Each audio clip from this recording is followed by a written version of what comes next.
Shalom, hari ini kita akan renungkan kitab Yesaya pasal 58. Teksnya ayat 1 sampai 12. Sudah dibagikan dua paragraf. Paragraf yang pertama ayat 1 sampai 5. Puasa telah menjadi sebuah kebanggaan bagi umat Israel. Namun Tuhan berkata, sementara kamu berpuasa, kamu mencari keuntungan sendiri dan memeras orang-orang upahmu. Paragraf yang kedua ayat 6 sampai 12. Tuhan berkata, inilah puasa yang kuhendaki. Lepaskanlah belenggu penindasan dan beban ketidakadil, dan bebaskanlah orang-orang yang tertindas. Bagilah makananmu dengan orang yang lapar.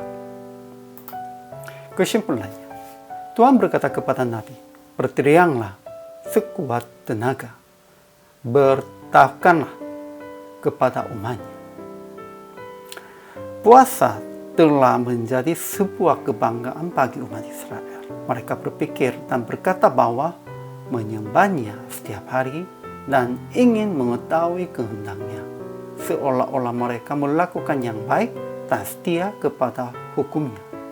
Namun Tuhan berkata, sementara kamu berpuasa, kamu mencari keuntungan sendiri dan memeras orang-orang upahmu. Pada waktu berpuasa, mereka berbantah dan berkelahi dan bertindak dengan kekerasan. Itu bukan puasa. Tuhan berkata, inilah puasa yang kuhendaki. Lepaskanlah belenggu penindasan dan beban ketidakadilan, dan bebaskanlah orang-orang yang tertindas. Bagilah makananmu dengan orang yang lapar.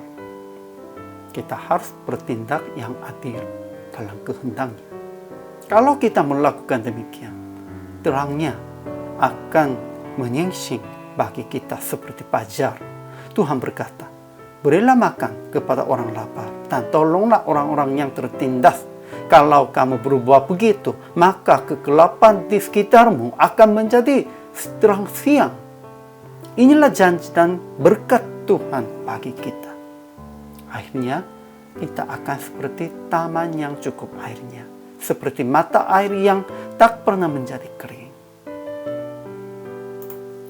Ajaran tentang Allah. Pertama, Tuhan berkata kepada Nabi, berteriaklah sekuat tenaga, beritahukanlah kepada umatku. Kedua, Tuhan berkata, sementara kamu berpuasa, kamu mencari keuntungan sendiri dan memeras orang-orang upahmu. Ketiga, Tuhan berkata, inilah puasa yang kuhendaki. Lepaskanlah belenggu penindasan dan beban ketidakadilan, dan bebaskanlah orang-orang yang tertindas. Bagilah makananmu dengan orang yang lapar. Keempat, Tuhan berkata, berilah makan kepada orang lapar dan tolonglah orang-orang yang tertindas.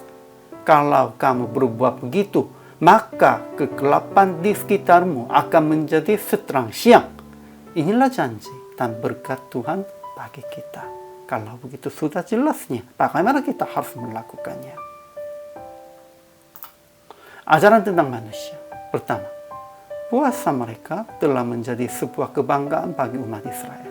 Mereka berpikir dan berkata bahwa menyembahnya setiap hari dan ingin mengetahui kehendaknya, seolah-olah mereka melakukan yang baik dan setia kepada hukumnya.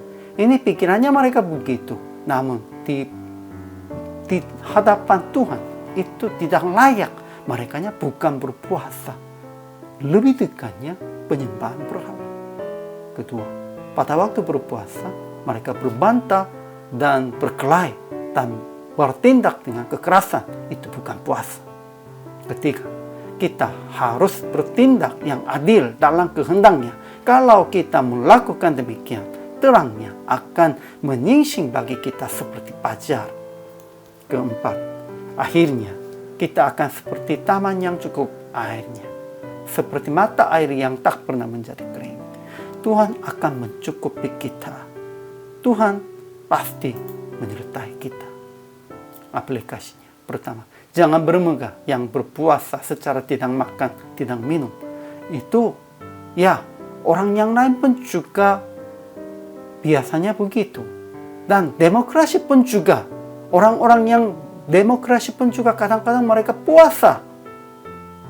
Ya, itu bukan untuk kemuliaan Tuhan, untuk mendapat keinginannya diri sendiri. Kedua, berpuasa dengan melakukan yang adil dan berpuasa dengan tidak mencari keuntungan diri sendiri, memberi makan kepada orang lapar dan menolong orang-orang yang tertindas. Jadi PR praktiknya, jangan berpuasa secara agamawi dengan tidak makan, tidak minum. Berbuat keadilan Tuhan dengan meninggalkan keinginan daging. Inilah puasa yang Tuhan hendakinya. Kita harus berbuat demikian itu. Hari ini juga selamat melayani. Tuhan Yesus memberkati.